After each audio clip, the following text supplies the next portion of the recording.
PM Modi के बंगाल दौरे के ठीक 9 दिन बाद यानी 29 दिसंबर को बीजेपी के सबसे बड़े रणनीतिकार केंद्रीय गृह मंत्री अमित शाह भी ममता बनर्जी के लिए बड़ी चुनौती खड़ी करने पश्चिम बंगाल पहुंचने वाले हैं।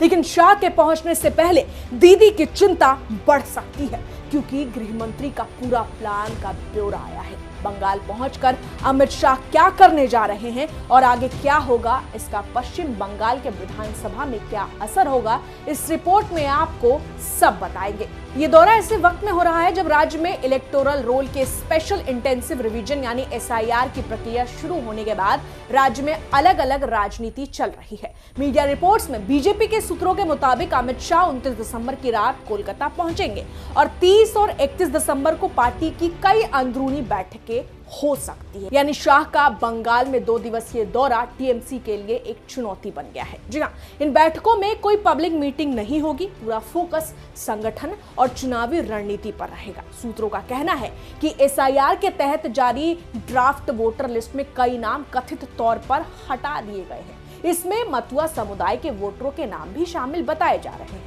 शाह की बैठकों में उन्हीं वोटरों की नाराजगी और उसे कैसे संभालना है और इस पर चर्चा होने की भी संभावना है। अब सबसे पहले ये समझ लीजिए कि मतुआ समुदाय से जुड़ा असल मामला है क्या, जिसके लिए अमित शाह भी बंगाल पहुंच रहे हैं। दरअसल मतुआ समुदाय पश्चिम बंगाल का बड़ा और असरदार वोट बैंक है। SIR प्रक्रिया के बाद जो नई ड्राफ्ट वोटर लिस्ट आई, उसमें मतुआ समुदाय के कई लोगों के नाम कथित तौर पर गायब पाए जाने की चर्चा होने लगी। इससे जमीनी स्तर पर नाराजगी और भ्रम की स्थिति बनी। चुनाव से पहले अगर ये वोटर लिस्ट का मुद्दा नहीं सुलझा तो इसका सीधा असर चुनावी नतीजों पर पड़ सकता है। इसलिए अमित शाह का बंगाल दौरा अहम माना जा रहा है, ताकि इस मुद्दे पर रणनीति बने और मतुआ समुदाय को ये भरोसा दिया जा सके कि उनके वोट के अधिकार पर कोई असर नहीं पड़ेगा। बता दें कि पश्चिम बंगाल के स्पेशल इंटेंसिव रिवीजन ड्राफ्ट में लगभग 58 लाख वोटरों के नाम हटाए गए, जिसमें मृत मतदाता, डुप्लीकेट और अनट्रेसेबल नाम शामिल है।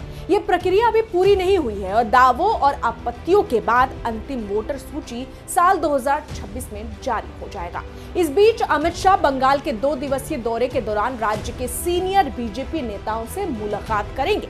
इन बैठकों में SIR के बाद बने राजनीतिक हालात, जनता की सोच और पार्टी के आउटरीच प्रोग्राम की ग्राउंड रिपोर्ट ली जाएगी। जाहिर है अमित शाह की राजनीति इसलिए भी उनको चाणक्य का दर्जा देती है, क्योंकि शाह ग्राउंड रिपोर्ट और बूथ लेवल तक के कार्यकर्ताओं को बारीकी से समझते हैं और बातचीत भी करते हैं और उस आधार पर आगे की राजनीति भी बनाते हैं। बीजेपी ने साल 2024 से 25 में कई राज्यों में मजबूत प्रदर्शन किए, जिसका अमित शाह ने नेतृत्व किया, या यूं कहें कि अमित शाह ने बारीकी से उस पर काम किया। जहां बीजेपी ने दिल्ली में 70 में से 48 सीटें जीतकर सत्ता हासिल कर ली, हरियाणा में 90 सदस्य विधानसभा में 48 सीटें जीतकर लगातार तीसरी बार सरकार बनाई और बिहार में इंडिया गठबंधन ने कुल 202 सीटें जीतकर प्रचंड जीत हासिल की, जिसमें बीजेपी अकेले 89 सीटों के साथ सबसे बड़ी पार्टी बनी। वहीं ओडिशा में 147 सीटों में से 78 सीटें जीतकर बीजेपी ने पहली बार वहां सरकार बनाई।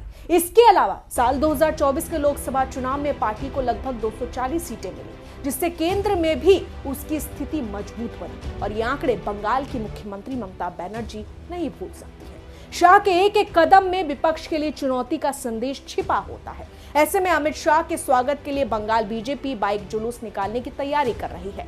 कोलकाता, नॉर्थ और साउथ 24 परगना, हावड़ा और हुगली को मिलाकर 10 संगठनात्मक जिलों को यह जिम्मेदारी सौंपी गई है। हर जिले से करीब 500 बाइक जुटाने का टारगेट रखा गया है और ये सब मीडिया रिपोर्ट्स के बीजेपी सूत्र बता रहे हैं। बीजेपी सूत्रों के मुताबिक पिछले 11 सालों में अमित शाह ने किसी भी सीनियर बीजेपी नेता से ज्यादा बार पश्चिम बंगाल का ही दौरा किया है। हालांकि उनके काफिले के साथ बाइक जुलूस पहली बार होगा और यही एक संदेश है जहां तैयारी, ताकत और शाह की रणनीति का ट्रेलर दिखाता है। टीएमसी जानती है कि ये एक आक्रामक दांव है जहां दबाव बनाने की कोशिश है। हालांकि शाह अपने इस दौरे में कितनी मीटिंग करेंगे, कब और कहां करेंगे, उसका शेड्यूल अभी फाइनल नहीं हुआ है, इसलिए इस बारे में अभी राज्य बीजेपी की तरफ से ऑफिशियली कुछ भी अनाउंस नहीं किया है। हालांकि बीजेपी की इस राजनीतिक कदम के बीच ममता बनर्जी के टीएमसी पर दबाव बढ़ सकता है। उन्हें एसआईआर और वोटर सूची विवाद पर अपनी स्थिति मजबूत करनी पड़ेगी और पार्टी को अपने संगठनात्मक कदम तेज करने होंगे ताकि बंगाल में अपनी पकड़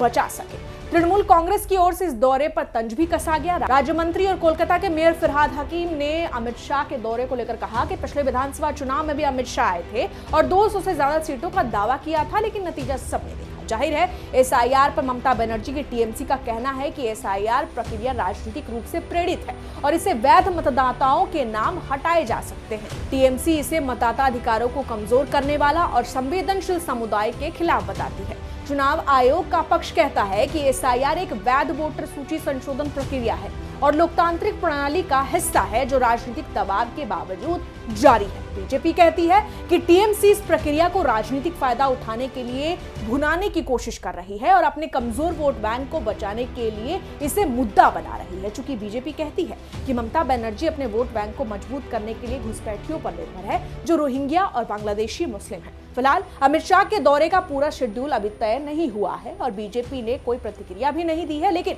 पीएम मोदी के दौरे के बाद अब अमित शाह का बंगाल आना ये साफ संकेत देता है कि विधानसभा चुनाव के पहले बंगाल में सियासी तूफान आने वाला है। ऐसे में आप इस पूरे मामले को कैसे देखते हैं? आपकी क्या प्रतिक्रिया है? कमेंट में जरूर लिखें। मैं आपके साथ रंजना उपाध्याय, आप देख रहे हैं सी न्यूज़। धन्यवाद।